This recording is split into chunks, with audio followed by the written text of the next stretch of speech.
General Tariq Khan का ख्वाब।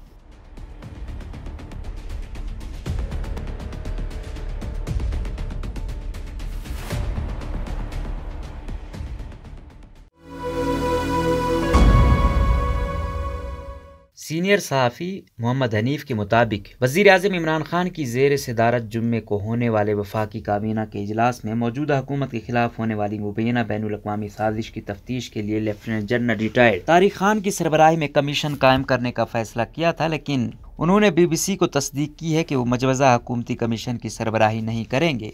General Tariq Khan के हवाले से सहाफ़ी व तज्ज़ियाकार मोहम्मद हनीफ ने एक कालम 5 दिसंबर 2021 को लिखा था, जिसे पेश किया जा रहा है। बचपन ही से जर्नैलों से डर नहीं लगता, अपने अपने लगते हैं। दिल मजबूत लेकिन जहन जरा कमजोर, नेक नियत लेकिन करतूत हम सिविलियंस वाले। जनरल बाजवा से भी डर नहीं लगता था, लेकिन चंद हफ्ते पहले सुना है कि उन्होंने खत लिखने पर एक नौजवान को जेल में डाल दिया है। इतनी हिम्मत नहीं हुई कि किसी साथी रिपोर्टर से पूछूं कि खत में ऐसा क्या लिख दिया था कि इतने खफा हो गए। अगर डर लगता है तो रिटायर्ड जनरल से, जो मेरी तरह अपने आप को लिखारी समझने लगते हैं, किताबें पढ़ते हैं, किताब लिखने का ख्वाब देखते हैं और इदारती सफ़ों और TV स्क्रीन पर हमें अपने ज्ञान से मुस्तफीज करते हैं। किसी सियाने ने समझाया था कि जो अफसर अपना स्ट्रेटजी पेपर कहीं से कॉपी पेस्ट करने के बजाय खुद लिखे, उससे डरा करो, बड़ा होकर असलम बैग बनेगा। रिटायर्ड फौजी लिखारियों से बचपन में ही खौफ आने लगा था। एक बड़े उर्दू अखबार में एक रिटायर्ड मेजर साहब कालम लिखा करते थे। सन 71 की जंग के बाद इंडिया में जंगी कैदी भी रह चुके थे। उनका दावा था कि भुट्टो ने जंगी कैदियों को छुड़वाकर एक सुनहरी मौका खो दिया।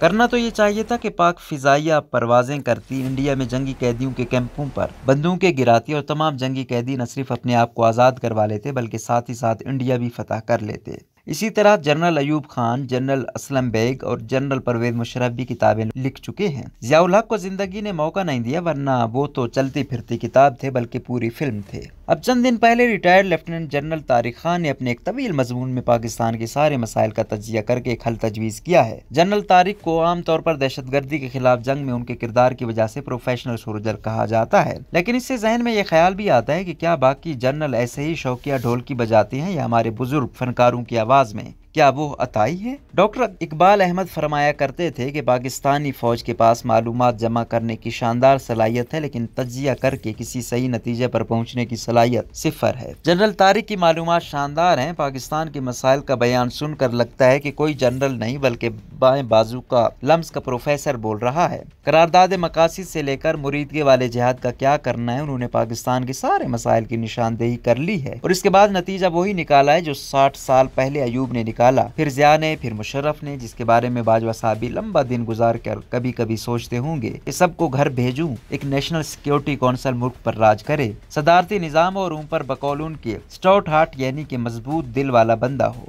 मैंने बड़े बड़े मजबूत दिल वाले जनरल और हुक्मरान जनरल देखे हैं। इमरान खान से मजबूत दिल किसका होगा? जनरल बाजवा से ज्यादा मजबूत दिल किसका होगा जो एक नौजवान को खत लिखने पर जेल में डाल देते हैं? अगर जनरल तारिक का इशारा अपनी तरफ है तो उन्हें इतना तो इल्म होगा ही कि फौज जितने इदारों में उन्हें फिट कर सकती थी कर चुकी। फौजी फर्टिलाइजर और फौजी मीट तो आप चला चुके। कोई ये तो नहीं कहेगा कि मेरा दिल थक गया है, अब तुम जैसा प्रोफेशनल जनरल ही इस मुल्क को संभाल सकता है। लगता है कि जनरल तारिक ने तारीख, अस्करियत और सियासियात के अलावा मईशत भी संजीदगी से पढ़ रखी है, इसलिए फरमाते हैं कि रियासत का कारोबार से कोई ताल्लुक नहीं होना चाहिए, ये काम सिर्फ फ्री मार्केट कर सकती है। साथ ही ये भी फरमाते हैं कि जमहूरियत लोगों से चलती है और देखें हमारी किस्मत में कैसे लोग हैं कि सिंध, पंजाब, बलूचिस्तान, खैबर पख्तूनख्वा और गिलगित बल्तिस्तान के लोगों में कोई भी चीज मुश्तरक नहीं है। अगर लम्स के किसी प्रोफेसर ने यह बात कही होती तो उसे जूते पड़ते, लेकिन जनरल तारिक ने तवील कैरियर में शायद ये महसूस किया हो कि एक चीज है जो पाकिस्तान को जोड़ती है, वो है उनका इदारा, और जब कोई सूबा नहीं जोड़ना चाहता तो भी जोड़ लेती है। और बाकी 5 सूबों की जंजीर है डिफेंस हाउसिंग अथॉरिटी। सबसे महरूम सूबे बलूचिस्तान में भी DHA आएगा तो इन महरूमियों का मदावा भी हो जाएगा और फतह मुबीन तो उस दिन होगी जब काबुल और मज़ार शरीफ में DHA खुलेगा। तब तक हम अपने प्यारे सदर आरिफ अलवी से ही काम चला लेते हैं, क्योंकि उन्होंने भी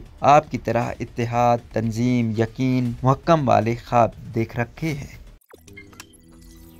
रोजनामा कुदरत की वीडियो देखने के लिए अभी YouTube चैनल पर सब्सक्राइब करें और बेल आइकन पर भी क्लिक करें।